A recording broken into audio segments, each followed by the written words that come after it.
Let's make Vietnamese chicken wings. I recently got this Ninja crispy air fryer and I am so excited to try it out. Yeah. Ugh, why is touching chicken so gross?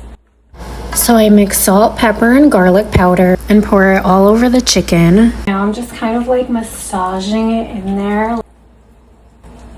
Oh yeah, baby. Okay.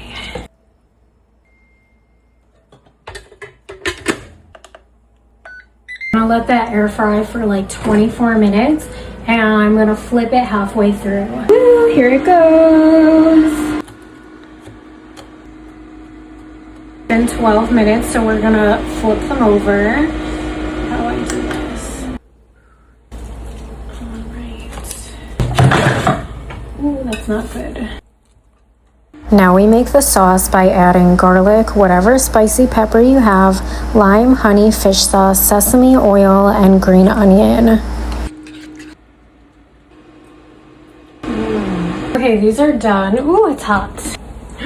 Wow. I'm gonna pour the sauce literally just right in the container. Wow. Look how amazing this looks. Wow. Also just gonna garnish it with some fresh cilantro. I need to try one right now. That is so fucking good. This is truly one of the best things I've ever made. I'm not even kidding.